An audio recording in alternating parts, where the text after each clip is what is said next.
So, welcome to Too Light, Too Dark, the space where we explore the shadows and the light within people, systems, and stories. Today, we're joined by a social worker, a clinician, an educator, and author whose groundbreaking work on pre treatment has transformed how we reach people living at the edges of society. His relational, non coercive model invites connection with individuals, often described as hard to reach.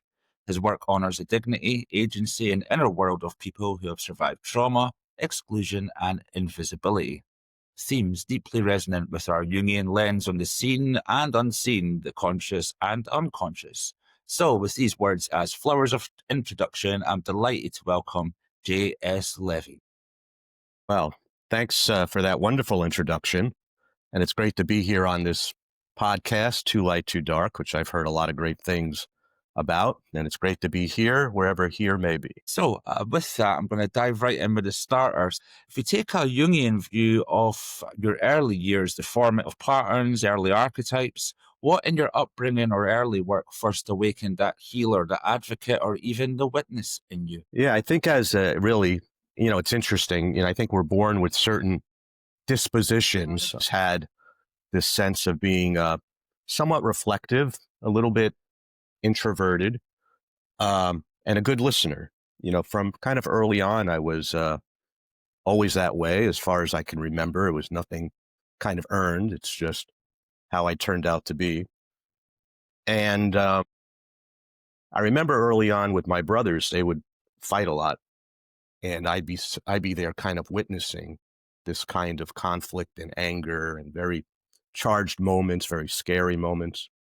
And I kind of learned through there, one, to maybe tolerate some of that kind of angst and not knowing if people would be okay, feeling unsafe. But I also learned to understand both my brothers and to connect the different perspectives and why they were having the conflict. So that was maybe when I was 8, 9 years old. I was already kind of in that place. And when I was 10, my father had left the house. And again, people were very angry with him leaving the family. Uh, I was someone being so young, I really needed my father's love. So I tried to hang on to that and to connect to him. And I was kind of an advocate of trying to get my brothers to continue to meet with him and see him and visit and that kind of thing. And by the time I was 15, my dad had passed away. And he already had moved quite far away to Florida.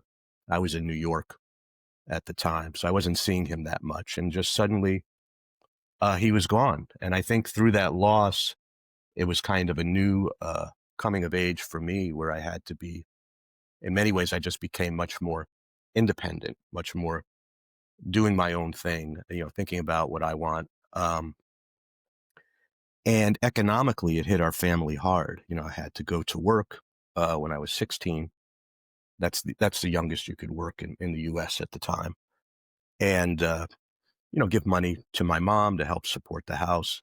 We had to sell the house and move to the city, moved into a very small apartment, and things were economically pretty challenging. So I think I learned in my teen years that you could have some money and then it can be kind of taken away, like life circumstance can change things. And that had an impact on me.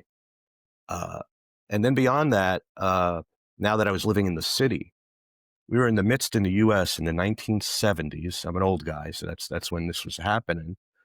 We were in the midst of the whole kind of busing thing. So it was busing to help integrate schools.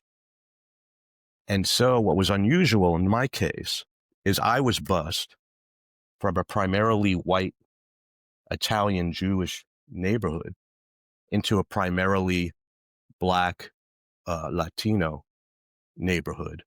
And there was also a disparity between the incomes. So even though things were tight for us, we were kind of maybe just about low middle class. I wouldn't say we were impoverished, but we were really bused into an impoverished area. And so naturally, as one could imagine, now at this point in time, I wasn't thinking this way, but now looking back on it, naturally, the people that had to greet the white people coming into their school was about 15% of us, 85% people of color in the school, 85% lower income. And then we're going into the school, and there was a lot of resentment. There was a lot of, anger at white society and oppression and this kind of thing. Well, that wasn't on my mind. What I was kind of connecting to was the way I was being treated. And I felt people were very biased against me, very angry, seemed very prejudiced at the time.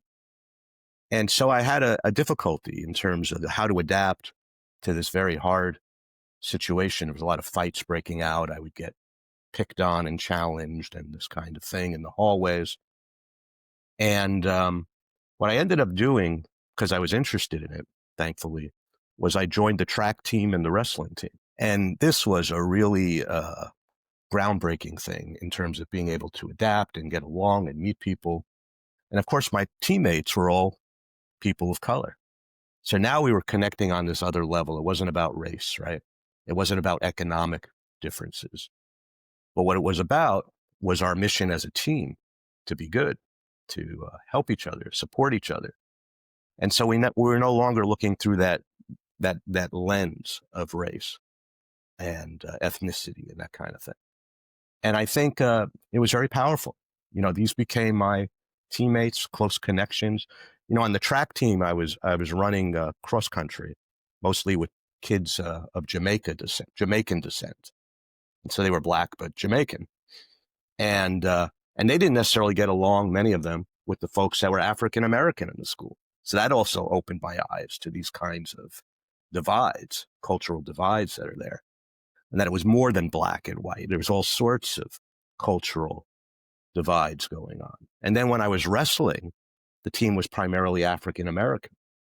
I was one of 2 white kids on the team. And later, I actually became the captain of the wrestling team.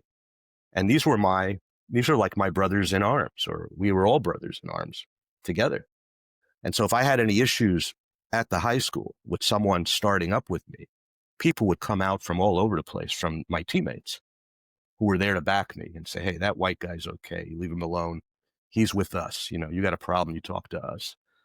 And so that had a lasting impact on me in my life. It really made me thankful for my brothers in arms, and made me see things through a different lens than kind of the racial and cultural divides. Yeah, that's a journey. We share something similar. I lost my dad quite early. Yeah. He was a bit of a philanderer, unfortunately, and left when I Mm-hmm. was 2 and then turned up again. And I was just sort of starting to get to know him. And then he was gone again. And I think that if I look at some of my challenges growing up, I was always, I suppose, looking for the fascia father in all probably unhealthy spots, but I kind of ran towards that Yeah. as well. And I think that you mentioned quite an adverse childhood experience you mentioned as well within that loss too. And I had that as well and grew up in kind of a domestic abuse background. Wonder what it is about that specifically that then lands us then wanting to help people growing up. I don't know if there's any cachet in that. What's your thoughts on that, Jay? Well, I think I think I felt indebted to the people that had helped me along the way, and I wanted to give back in some way. And I think it was probably, a deeper part of maybe my culture. Um, and I was always more of a relationship focused kid, reaching out. I'd say the other thing, because we're more than our traumas and our losses, right? So there's this whole piece, the cultural piece. I would say I was very much connected through music to the 60s kind of sensibilities and the hippie movement that was going on, and the Beatles and All You Need Is Love and this kind of thing. So I think all of that just set the stage for me to embrace wanting to do something to help others. Now, originally I thought I'd be more of like a psychologist, a therapist. And it was only later that when homelessness was kind of on my doorstep and I was going to school, that I went toward wanting to work with people who were homeless and do more like kind of grassroots type work and get a degree in social work. So I think it's a number of things that kind of set the stage. And before pre-treatment existed as a model that was kind of fully fleshed out and you could articulate that, you mentioned homelessness being at your doorstep. I suppose that points to the need for a new way of working with people and living on the margins. Is that how it played out? And where was that doorstep, if you will, Jay?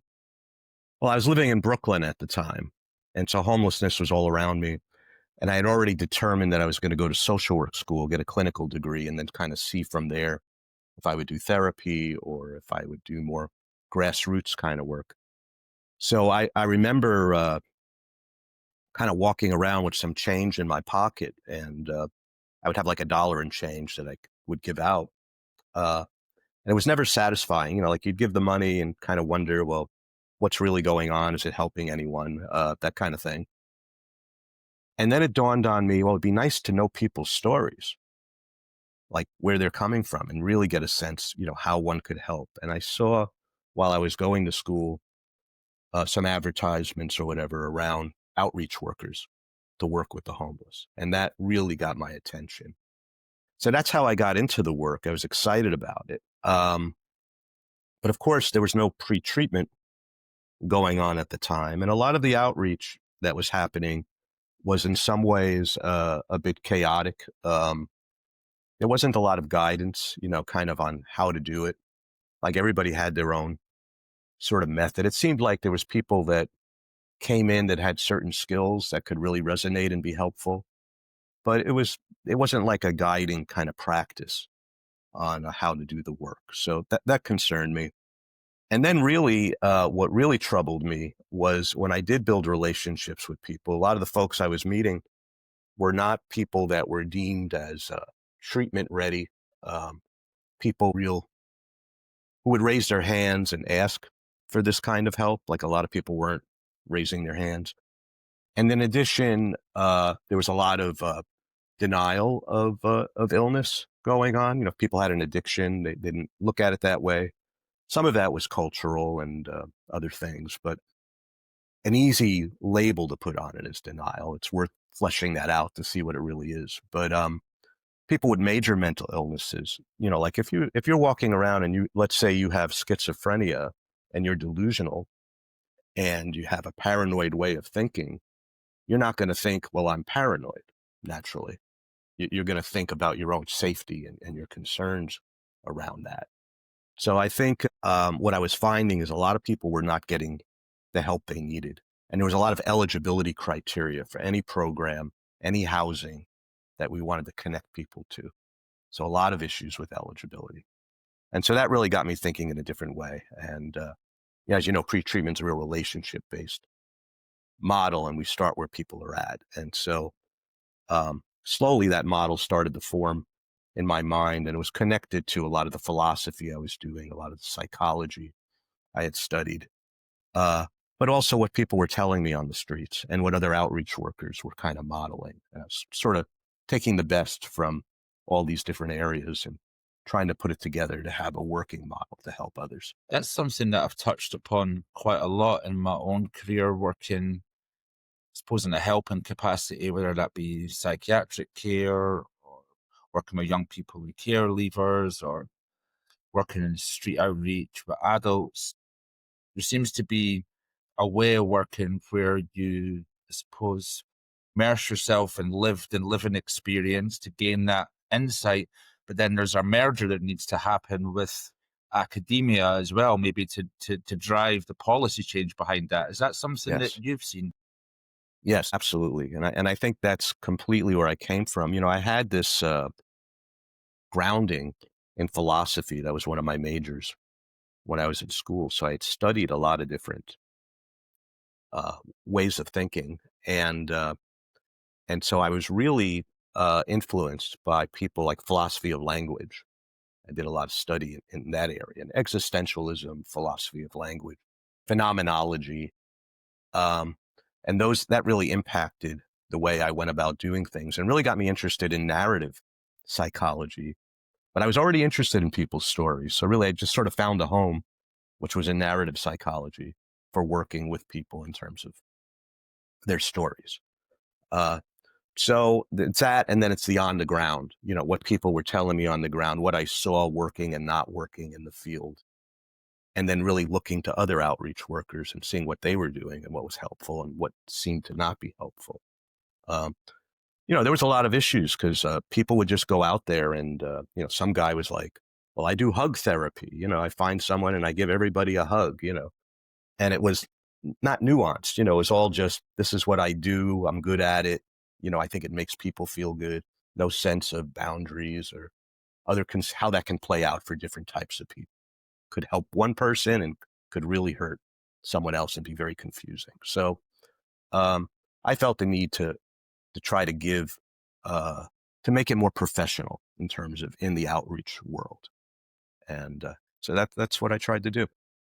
And just thinking about that early experience, was there any early pioneers or mentors or leaders that you could work alongside? Because at the minute, I'm working on sort of trying to be a leader within my organization, I suppose within my life generally as a dad. I wonder Yeah. who was the type of people that you looked up to during that period. Well, I'd say really throughout my professional career. So, two people that stand out. One is Sam Sambaris, who was basically the head of the Housing First movement. What I like to say is when I first started, anybody worth salt was experimenting with Housing First. And others, we had people we were working with that we couldn't place into any of the housing programs because they weren't eligible. They weren't ready. And I found this to be infuriating. So of course we'd find housing for them anyways. And then through our outreach, provide some kind of support service and learn through that in terms of what's working, what's not working. But Sam Sambaris really professionalized it and led the charge on Housing First and researched it. So he was one. James O'Connell, Dr. James O'Connell was another who headed up the Boston Healthcare for the Homeless contingent. Did a lot of research, mortality studies on, premature mortality of people living on the streets who were sleeping rough, um, and really was a forerunner in street medicine. And then later that became a big international movement. I mean, these days I connect with Dr. Jim Withers, who's another head of the international street medicine movement. So I really look up to kind of what he's been able to organize and do the whole. And then there's these more of like, Doctors Without Borders and the idea of getting things directly to the people, and getting away from the power hierarchies. So I really look up to that.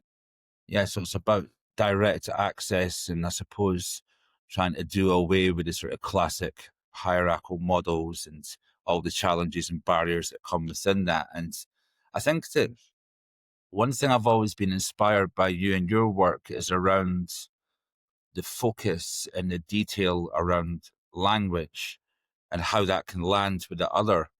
And I was thinking about Jung as well, about his importance of language, and he used that as a kind of bridge between inner and outer worlds. And when did you first realize that language itself could be a healing tool in your outreach work? I think of it as the relationship is what heals. It's kind of therapeutic relationships.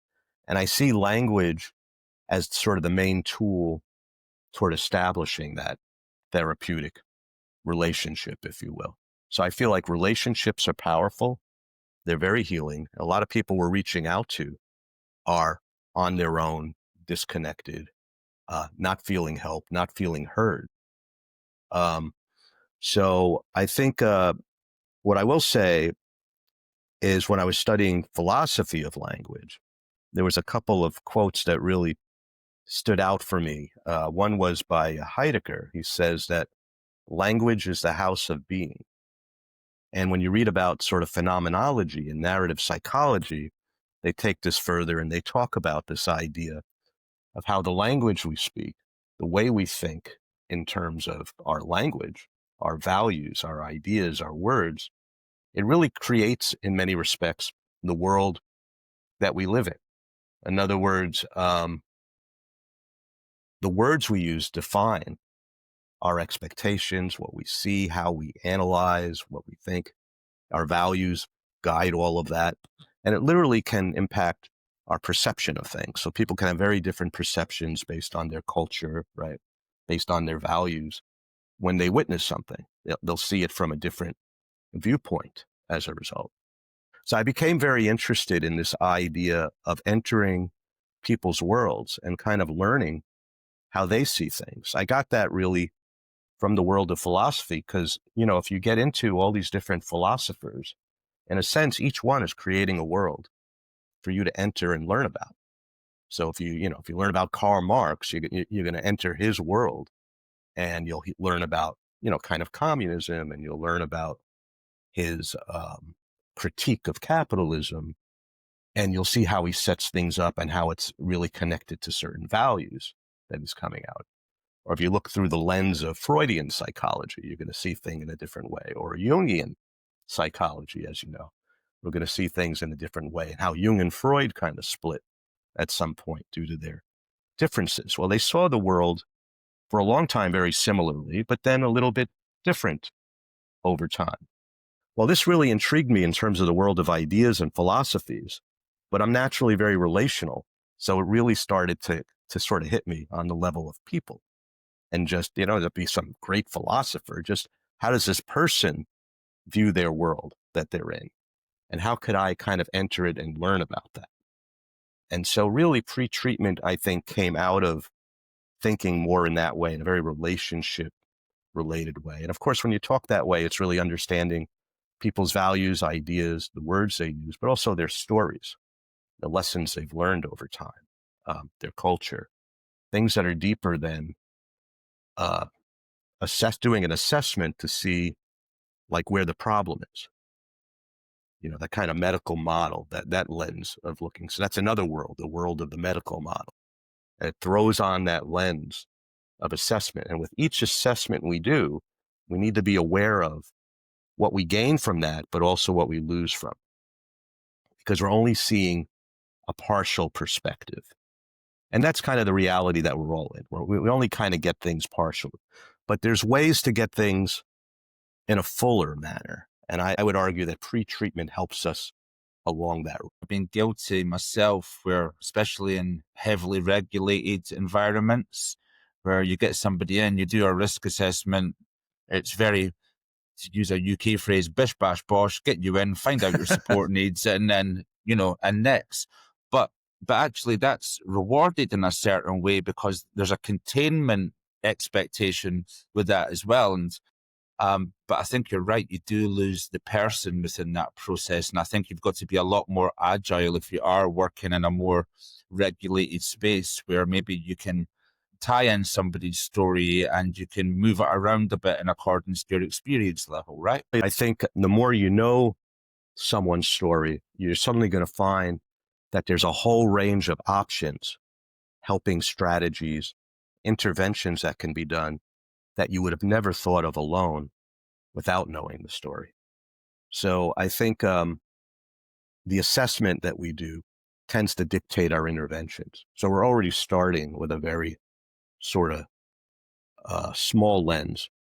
And I'm saying, let's widen the lens and let's open things up to maybe some types of interventions we would have never thought of based on a medical model.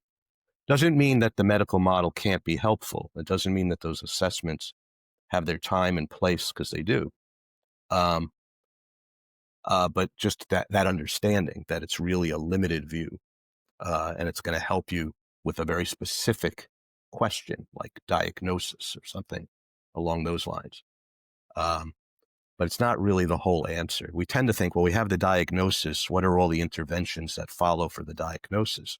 But we're leaving the whole person behind if we do that. So I'm very concerned about that. And I feel like the people I was naturally trying to help were the folks that were being left behind. That model was not working for them for whatever reason, multiple reasons, but it wasn't working for them. And so I think we had to think differently on how to reach out and how to do more relationship-based work. And I don't know how you feel. I don't want to put words in your mouth at all, because that would just be rude. But that's what I always found really rewarding in terms of creativity and innovation, is within the street outreach context. There's no other way you can do it by working on your approach, working on your delivery, working on how you stand, how you can maneuver with somebody to give them, I suppose, the access and the causeway to make them part of their life, even for 5, 10 minutes. And then it's about getting in and thinking about, okay, how's the next time I can meet up with you and what context? And that's got nothing to do with diagnosis, frameworks, organization. That's just a one-to-one human connection. Right. And that's a big reason why I call it pre-treatment, because it's the stuff you're doing prior to any steps into recovery per se, at least in the formal sense, or treatment per se, or whatever we want to call some of the medical model ways of helping. It doesn't mean that we won't offer some treatment at some point, but if we do, it needs to make sense in the person's world. Or if we don't, we might find some alternative ways of helping that we could loosely call treatment, but it's not really treatment in the terms of the medical model. It's just something that helps somebody. And that's fine. Well, that's what we're looking to do, right? I mean, we're looking to help people. We're not necessarily looking to treat people. So I think that's also kind of a mistake that people make. They start with the idea that the goal is to get people in treatment. I would argue the goal is really to improve the quality of people's lives. Uh, and relationships are very powerful toward doing that. And then that will, within the proper frame of a common language and bridging the language, you can make offerings around treatment if you think that might be helpful to the person. But you do it in a way where they can hear it and actively consider it, as opposed to, I'm quickly diagnosing you and this is what you need. And they're not even asking for that kind of help. Yeah, and I think about pre-treatment and I suppose helping you sit with somebody in a dark moment or in a disconnected or a disenfranchised moment. And it's about not trying to drag them prematurely into your perception of what light is for them, right? And Right. I wonder, is that something you were always conscious of in working with people with trauma and history and mistrust and other areas like that? Yeah, I think we're looking to really establish what it is they want. So, and what's their pace of the work. So it's really, I guess the way I think of it is I do meet a lot of people who seem in one way or another who are living kind of on the fringes, uh, and are disaffiliated. Like they don't have a lot of support in their life, although they might have a group that they hang out with. Often that's the case. Sometimes people are very isolated. Sometimes within kind of the homelessness world or people in and out of housing world, they're hanging with certain people. But there is this sense of stuckness that I often see. And I kind of remember something I read, I think it was Persig in the book Lila. I don't know if he was the original writer about it, but anyways, he was talking about this idea of an old cup of tea and how this old cup of tea, we can look at it as kind of like the psyche. And it's just kind of swirling around. And over time, if it's sort of stale and just out, it might get a little bitter. It starts to cool off. It's no longer a nice hot cup of tea.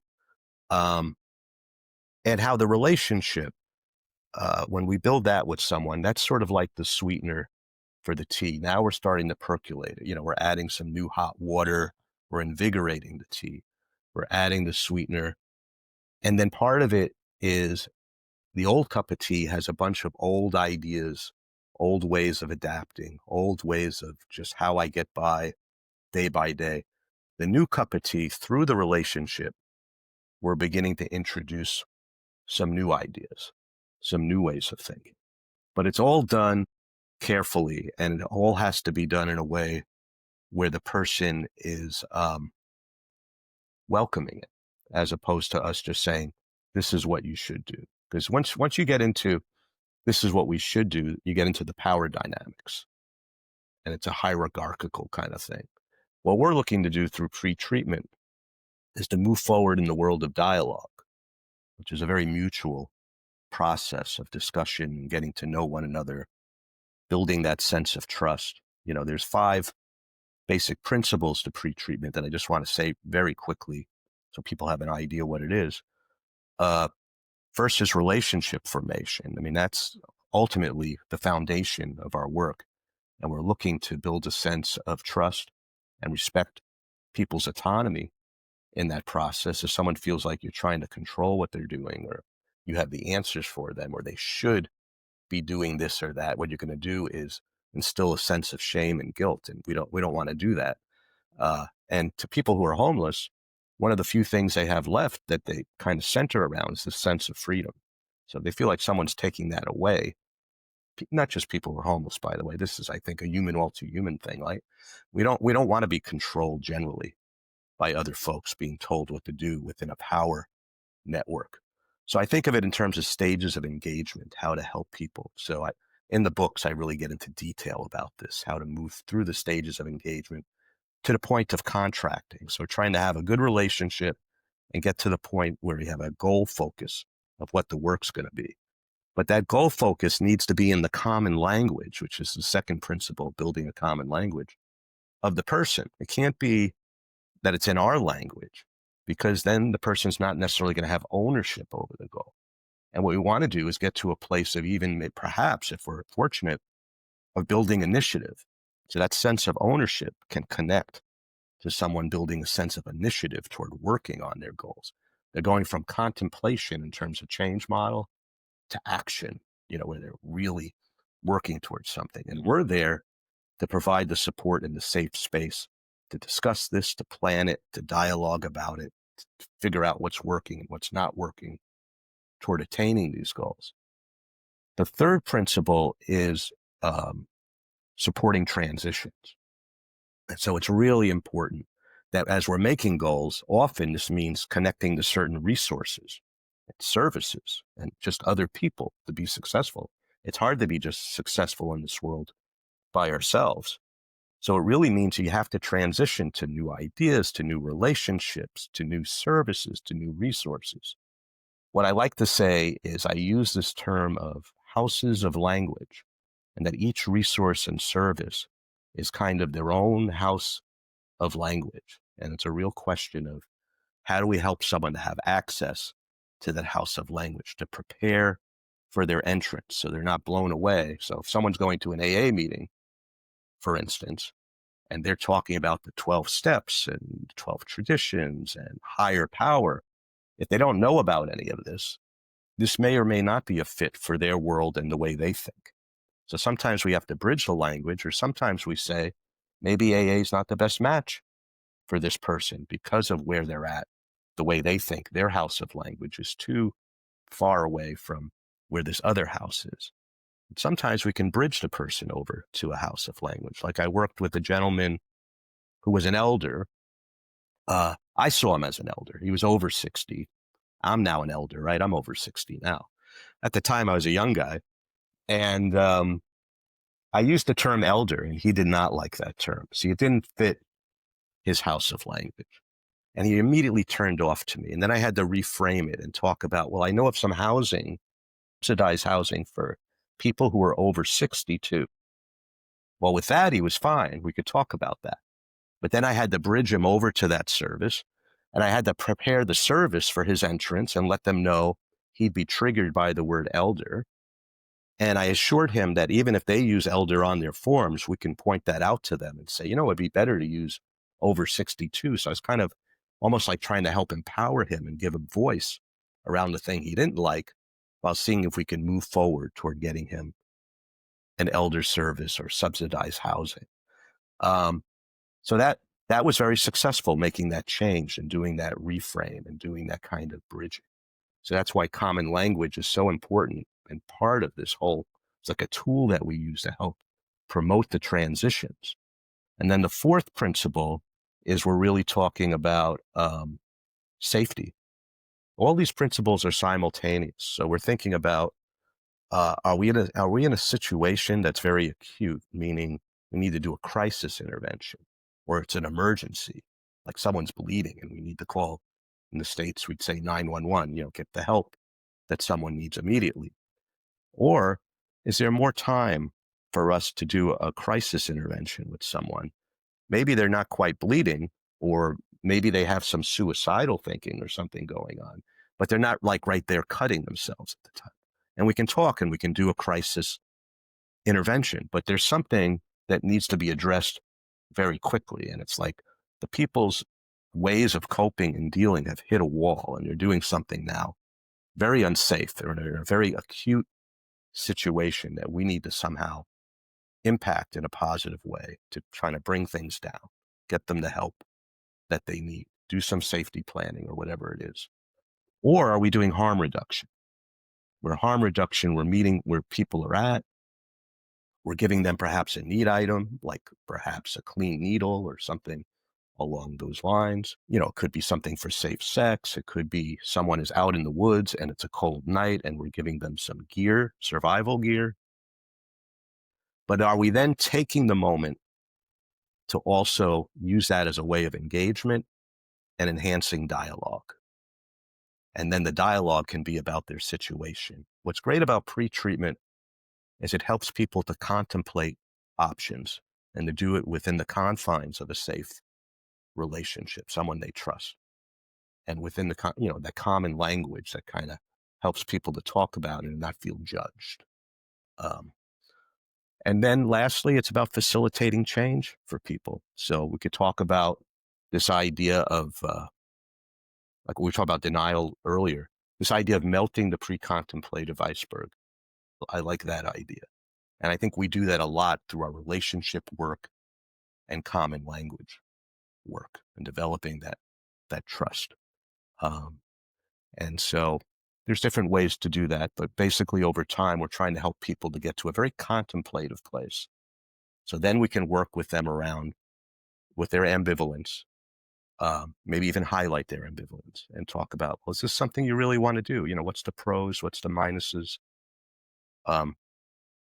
What is it that you really want? And, I'm just here to kind of listen and be a little bit of a guide, but it's really, we're upholding the choice of the person.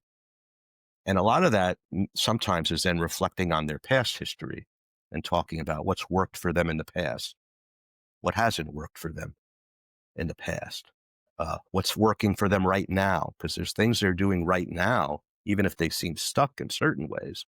They're also adapting. They also might have a sense of meaning. They also might have certain values that we want to appeal to and connect to. And it's all going to be part of the problem solving process of where we go next, how they bring about change for themselves. So it's a journey that we go on with the person to try to set up these goals and to move forward toward action.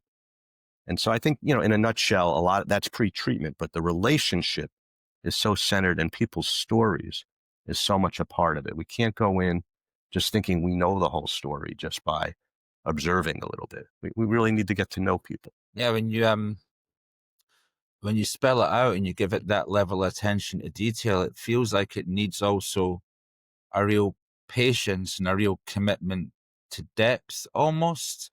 And I was thinking about pre-treatment through the Jungian lens before we met, and I think Jung would call it a process rather than prescription almost. And Mm-hmm. then I was thinking, well, how do you help an organization understand the value of patience and relational depth in the world of systems, quick fixes, measurable outcomes, key performance indicators? Like, where's the challenge there for you, Jay? Yeah. Well, just like with the people we work with, it's a bit of a cultural divide. And so I think when I think of it through the lens of pre-treatment, you could do that for systems, and you can say to yourself, well, why have they gone this way toward like sort of the short-term work, the high eligibility standards, the push on data? And we need to kind of understand their world and where they're coming from, but also understand their mission and who they're trying to reach. And my hope would be to set up a dialogue with these places and to be able to explore that with them and to say, well, are there any advantages toward thinking about this in a different way that would help you in your world and what you're trying to do, what you're trying to accomplish? And I think that's the work to be done. That would be different for each place, what that would look like. And some people will say, no, thank you. I'm fine with the way we're doing it. But a lot of what I'm also doing is I'm reaching out to organizations and resources because the people we're working with on the outreach end, we want to develop a pre-treatment pathway to get them the services they need. So a lot of this is very individualized, where we find the people that are doing the intakes, the people that are providing the services. They do presentations. I talk about pre-treatment. I tell the stories. I give them the examples of how an assessment might be very limited, and there's other ways of helping sometimes. And if you're really looking to help a greater array of people, and we can do it in partnership to some degree with my outreach team doing the referral and being in contact with you, and us really helping to move things towards success. I do believe ultimately it's been such a cultural change toward this over time, doing less relationship-based work, that it is something that also we have to sit down with the people doing the data and the people that are providing the funds for the programming. And we also have to make the case there as to why this is important. And we have to learn to measure data in different ways than maybe the way it's being measured now. More qualitative data, more success stories, more education around what that looks like in a more non-traditional relationship-based approach, which used to be the traditional approach. So yeah, it's a lot of work to be done, and it's hard to say where it would go because it really depends on the people you meet, the programs, their values. I will say to people that if you do it this way, my experience is you're going to have happier staff. You're going to have people that feel more connected to a sense of meaning in the work. They're not going to feel that it's all just about the data. And also, we're exploring through pre-treatment lens the staff's sense of meaning in the work and the strengths that they provide and how they can be helpful in the field in innovative ways. And to do that, you really have to get into knowing your staff. So it's the same kind of dilemma. You're actually cutting off all this resource that you have right in front of you toward helping people by doing it in a way that's sort of full of, I would say, almost like a fast food approach toward helping. Here's the menu. This is what we do. This is what we measure. We don't want to mess with it. It's too complicated to do other things. And then you get really just, it's a very tight lens of who you're working with, who you help, the eligibility, what you consider success to be. You have to do the whole thing from kind of the ground up, but there's a lot of advantages to it. Yeah, it's really interesting. I've seen smaller community organizations working in a similar fashion and maybe touching on the different iterations of the kind of pre-treatment 5 steps that you explained as well. Yep. But Principles, yeah. This is no shade to the bigger organizations, but I feel that because they're funded by commissioned a framework, so really they're an extension of, I suppose, poorly funded administrative choices and terrible policy application over the years. It's almost like they're put under pressure by local government and central government to fix their problem almost. And then from there, you sort of take on board what works from the local and the central government in terms of these KPIs and outcomes and outcome frameworks, where really the smaller, more agile community organizations are the ones who can work in more depth and commit more patience and time. That's what it feels like to me, sort of working from the inside out, if that makes sense, Jim. Yeah, it does. It does. Now, I don't want you to cross any boundaries or give any too much explicit detail, but can you maybe share a story where you've witnessed somebody working through a recovery journey and going through the 5 stages of pre-treatment and a moment that captures the essence of relational connection, Jim? Yeah. Well, so I worked with a gentleman named Andrew many years ago in the Boston area. That's not his real name, but that's what we'll call him. Black male in his 40s, was living at an overflow shelter. He was someone that normally lived outside, but this was the winter time. It was quite cold. So he got access to an overflow. I was the outreach worker at the shelter. This gentleman was homeless more than 18 years. So a very long time he was out there. And when I approached him for several weeks, actually, he would not give me the time of day. He didn't want to talk. And he seemed, a bit angry that I was approaching him. And I think that's important. I just want to throw this out, that people have reasons to be angry. And we need to understand that going into this work. And we need to have an ability to process that, to understand it, to deal with our own kind of emotional reactions to anger. And it's one thing if you're in a situation where you're unsafe. But if you're not unsafe, I think we need to be tolerant of people's anger. They've been through a lot of trauma. They've been mistreated by a lot of people. And they really don't know where we're coming from in our offers for help. They don't necessarily trust that. So I just want to say that up front. So with Andrew, we finally did have a conversation. And in the initial conversation, he brought up a couple of themes that I thought was very interesting. And he really controlled the conversation. I was more of a listener. But he was telling me, hey, man, I'm not playing the game anymore. Really meaning whatever I was offering was sort of part of this game, whatever it was. And then he went on to tell me that he had been mentally murdered, and then actively questioned me. Do you know what it's like to be mentally murdered? You have no clue that this is the world I'm living in. And then the third thing he said at the very end of our meeting, where he was ending the meeting, kind of putting an exclamation point on it, was to tell me that he needs to get back to his research. He's very busy and he's got no time to be talking to me right now. And that ended that meeting. So the question now for the outreach worker is, what do we do next? Where do we begin if we're going to do some more outreach and try to engage this person? And instead of me feeling like I was told off, I was exuberant. I was excited. Like, this guy finally talked to me about something. And I actually had some language to work with. So this is the common language place. And I'm thinking, well, what does he mean by not playing the game? What does he mean by mental murder? What is his research about? Like, it gave me hints and clues about him.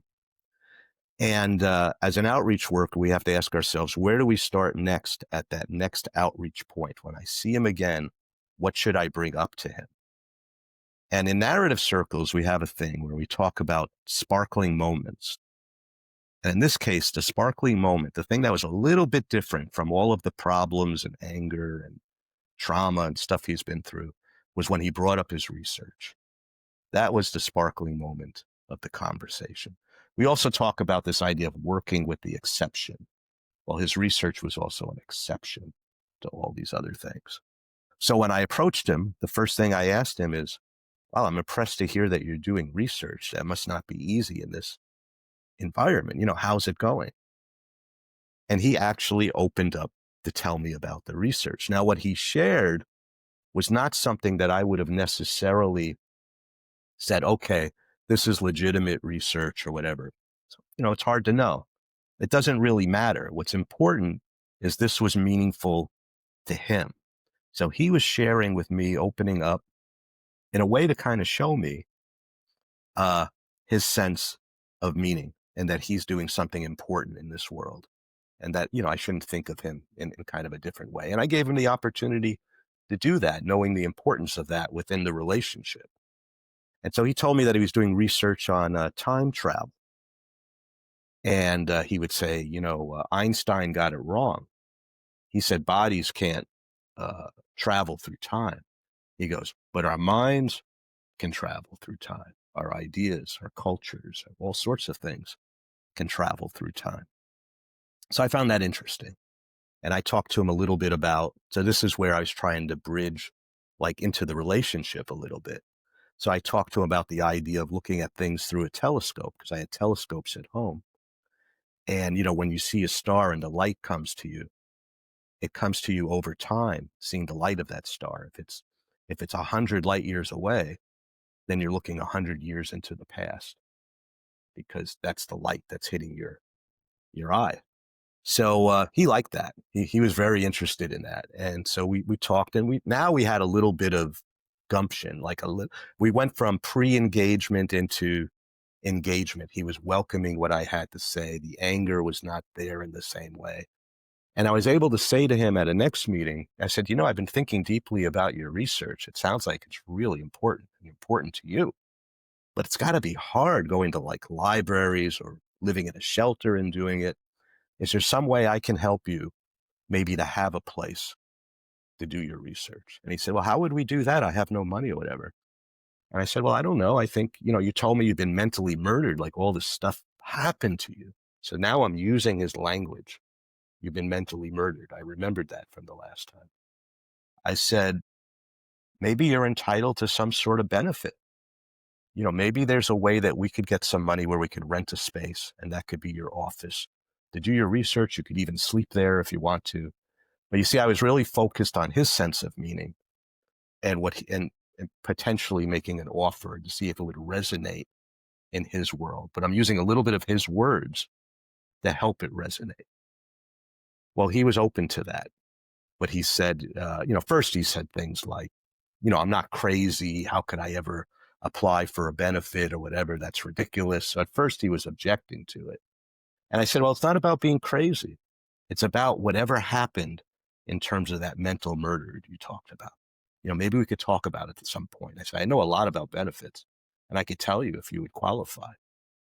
So then we had our session, so to speak, where we sat down and he told me about when he had a place and he was working for the transit authority. He was giving out like passes or tokens for people to ride the transit, had an apartment of his own, had a girlfriend, had a retirement plan.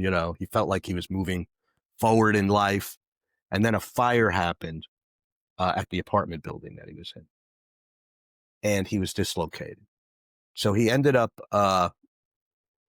going to a YMCA to stay, where they had a program for like veterans could stay there, or people that just show up if you're not a veteran can stay there, but it's a very limited stay just for a week.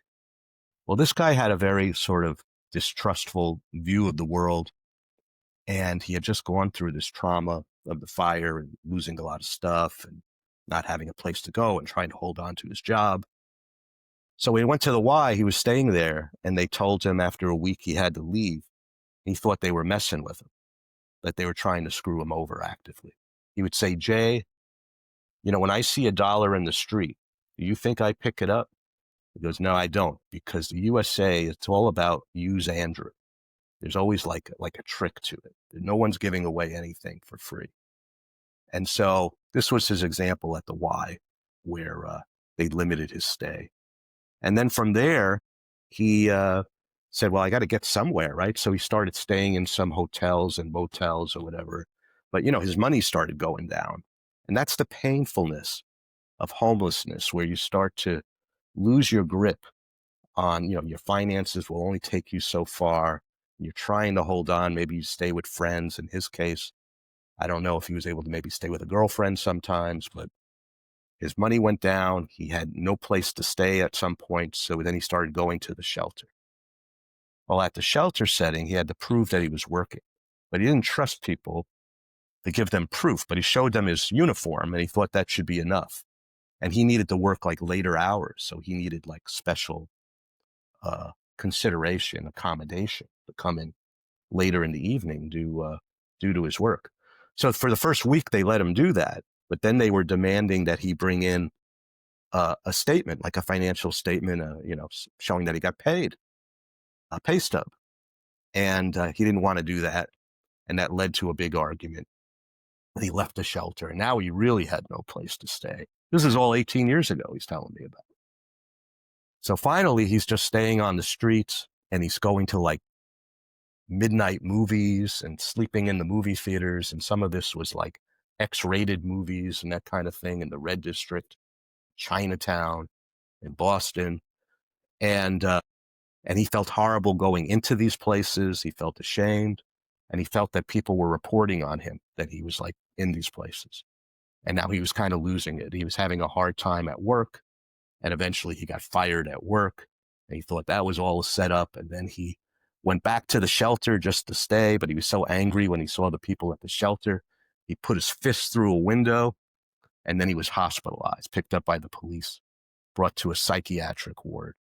He was given medications, he says, against his will. Um, he called them zombie meds. Uh, then they released him back to the streets. And that's where his life began on it. But all of that whole story was his mental murder. Well, when he told me that story, I was like, wow. I said, you've been through a tremendous amount of trauma.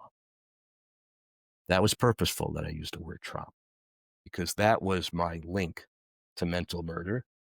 That was my bridge to a new word. And now I'm going more into the psychological realm of word usage. And then I could use that to talk about, people that have been homeless like you for 18 years, have been through the trauma through no fault of your own that you've been through and had to dealt with all these years. Yes, I think you definitely qualify for a benefit, and I can help you to get it. And so this really opened the door for him. Finally, he had someone there to listen to his story. But it's hard for us to do much unless we can really open the door somehow to the story. So eventually we applied for the benefits. He said, Jay, what are you going to do when you put in the application for benefits and they start going after you? This is the way he thought about the world. And I said, you know what? We'll deal with that if it happens and when it happens. But let's get it rolling. So we got the benefits. I worked closely with a psychiatrist. Again, I had to reframe for him who the psychiatrist was and how it could be of help. I said, the psychiatrist is going to be very interested in the trauma you've been through. He also told me about how he could no longer ride buses. He couldn't use the subway. It was just too painful for him because that's where he worked and he couldn't do that anymore. And I said, so, the trauma's had a lot of effects on you and how he doesn't trust people easily because of it. So he was able to put words to all of that, where we had a little bit of a psych language to write up what we needed to write up to get him benefits, to have the psychiatrist put his stamp of approval on it. And he got the benefits. And that was a real turning point for him. And he was thankful for that. But we really started with this cultural divide around him being Black, around the way white people have treated him in the system. So I had to do a lot of that early work to earn his trust and to really hold up his sense of meaning. That's what opened the door for me getting to know him, which was his research and admiring it, having a sense of awe and wonder about the research he was doing, where he saw he could be in control talking to a white person that he might have seen prior as an authority figure. So, that's the work. How do we cross those divides? How do we get the dialogue going? How do we get away from the sense of power? How do we get joined on a common goal? And in a sense, his world transformed because once he got money, we were able to get him, we got him actually an apartment. And I was actually able to connect him to case management for mental health, but along the lines of trauma. We redefined what mental health was all about. In his world, if you had a mental health issue, it meant you were crazy. But now he could connect it to trauma and his life experience. And he saw how the way I was helping him, it would be nice to have someone that could help him moving forward, like a case manager, a mental health worker. So we were able to make those connections and support the transitions and explain his life story to the new person that was working with him and sort of pass on that common light. What a beautiful example. All starts with somebody's research on time travel, then builds towards mental murder, and then psychiatric language, and then finding out how the language is going to work into psychiatric care, and then housing provision, and how do you communicate that back to him in a comfortable way. And I think it's all packaged up in that classic storytelling piece, which is really important for universally for all humans, Jay. Yep. No, I think so. Yeah. I totally agree with that. I think that's what I like about pre-treatment, that it's more of it connects to our lives. It connects to our own relationships. It's a way of seeing and thinking and connecting with people in a meaningful way. So it's really not just about my work, about me personally, in terms of using this kind of model toward helping me to have, I think, more positive relationships and to understand people better. And just thinking about you, Jay, and Yeah, we've covered some angles today and we've looked through things through different lenses. But earlier on in our conversation, you mentioned the love of music and that sort of 60s all you need was love. And I'm really, really interested, like on a lighter note, what's an album, a book, a film, or piece of art that speaks to your own inner landscape? Because I think that myself and our listeners would be really interested to hear some of that. Hmm. Well, I had mentioned earlier Persig. He's an author, and the book Lila. Now, he only wrote two books in his life. One was Lila, but the other was Zen and the Art of Motorcycle Maintenance. And of course, that was a bestseller. Um, and that book, I think, is something that really struck deep for me. And I think what I liked about it is, first of all, it had the theme, it was a father-son story.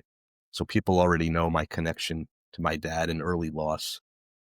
So I'm a sucker for father-son stories to begin with. They're going on a motorcycle trip, kind of cross country in terms of the story, the actual tale.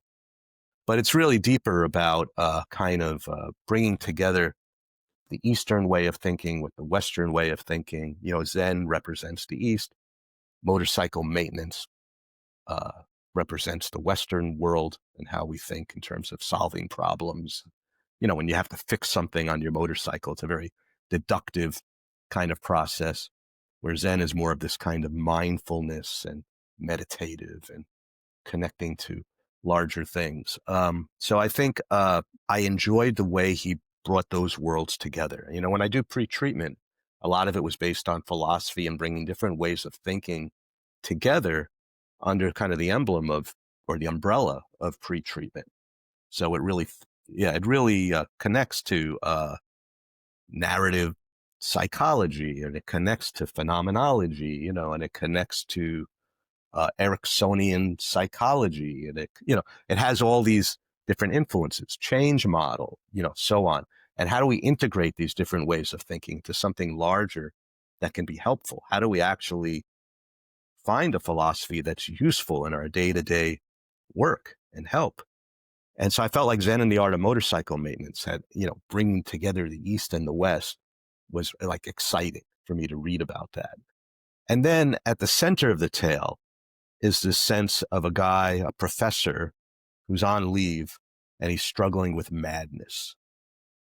And within that frame of madness, he's also perhaps experiencing new truths about himself and the world.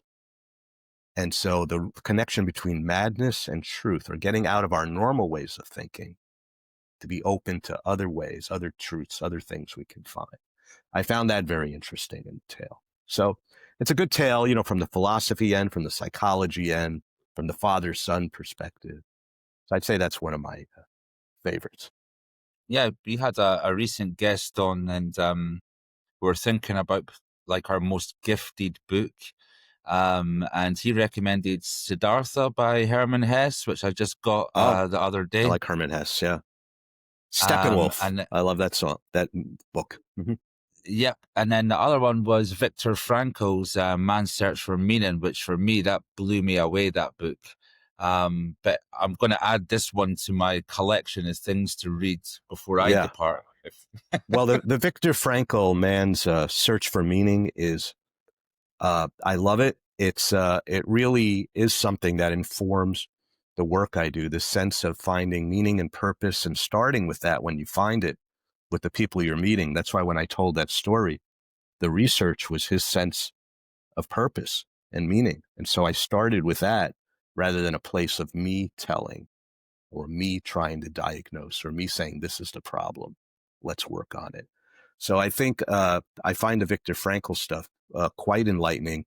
He has a great quote in that book. I think it's from that book. Could be a different Viktor Frankl quote. But he says, despair is suffering without meaning. And I thought that's a very deep quote. And I think of that when I meet people, I'm always thinking, are they really in despair? Or maybe they have a sense of meaning and I need to discover it. Like, how are they getting by? How are they adapting? How do we approach people with a sense of awe and wonder and be open to the surprise that maybe their ways of adapting also connects to some greater sense of meaning that they found. You talked about archetypes. You have, like, let's say, the survivalist that you'll find out there. Or I know I met with a guy named, he called himself actually Old Man Ray. To this day, I consider him to be my first field supervisor. He was living at the Port Authority, had a cane, was sitting on a milk crate, not very mobile. And when I first approached him, he told me very happily, he said, "I am the night watchman." That was his sense of meaning. And he offered to help me to get along. Now, I was a young guy, so I was coming in with this idea of that I was going to somehow be of service, that he would want to follow kind of my lead toward getting the help that he needed. But really, if you think about it, if you think about archetypes, he was like the wise elder. I was the young guy coming in. Imagine how he saw me approaching a kid in his 20s. This is a guy who was a World War II veteran, a World War II veteran living at the Port Authority. And he said, "This guy's still wet behind the ears. I got to school him." Now, if I really wanted to help him, if I was smart, and I was able to do this eventually, is I needed to be open to his stories, to his teachings, and I needed to be a student rather than a teacher. I think this is the fundamental thing that a lot of us get wrong in the field of helping, that we want to come in as the expert. And really, it's all about co-creating a path forward and discovering the expertise of the person we're working with first, and then seeing how our expertise can maybe fit into the mix. And if we do it more in that order, I think we're going to be more successful, particularly with the folks that are hardest to reach. And finally, we're landing just over an hour now, Jay. So finally, looking ahead, what is the vision for pre-treatment's future, and what have you got coming next? Yeah. Well, I am working on a new edition with my publisher of pre-treatment guide for homeless outreach and housing first. So we're reworking a number of the chapters. We actually have a new introduction or forward. I'm not sure if it's going to be a forward or introduction from someone in the UK, actually wrote that forward, Robin Johnson. Um, and we have some new interviews in there in the appendix section. But it's been a very helpful book. It's a well-known book in both the US and the UK, and it's sold, several thousand copies. And we thought it was time for a new edition. It came out in 2013, so we wanted to update that some. So I was very excited that the publisher approached me about doing that. I've been doing a lot of work using the pre-treatment guide and philosophy that I promote in some consultant work that I do with various homelessness and housing services. So I've been doing that ongoing. In terms of pre-treatment, do I dare to hope, what would happen with pre-treatment over time, to what degree it would spread, how helpful it could be? I don't know. It's hard for me to think in those kinds of ways, honestly. I just feel like I write, I put out books, I present, I move around, kind of see what happens. I'm open to the unfolding wherever it might go. But I don't really look at it as that I'm trying to change the world or anything. It's just, we get this stuff out there, and I hope it can be useful to folks. And I hope to see change, sort of like one service, because I'm more on that level now of working with different services and resources and programs, kind of one service and program at a time. And, maybe down the road, I might write something along the lines of, I don't want to necessarily call it self-help, but kind of utilizing pre-treatment in our lives. More of, I think, the common language construction and the challenge we have right now in the world of being able to cross cultural divides and have meaningful dialogue and conversation. I feel like there's something that needs to be said more on that. It's a real problem right now. And so I can see kind of a pre-treatment philosophy being part of something larger in terms of addressing those kinds of issues. I'm definitely with you on that journey as well, and always loved your work, loved reading your work. And Just really love spending time with you and learning. So thank you so much for this profound journey. It's been relational and it's really brought forward the human dimensions of your work. Your approach to pre-treatment mirrors so much of what I want to achieve personally and what we want to achieve in terms of the podcast. It's the courage to let trust emerge organically and the belief that transformation happens in relationship, Jay, not coercion, right? Right. Well, first of all, thanks again for having me. My website is JAYSLEVY.com. JAYSLEVY.com. So JSLevy.com.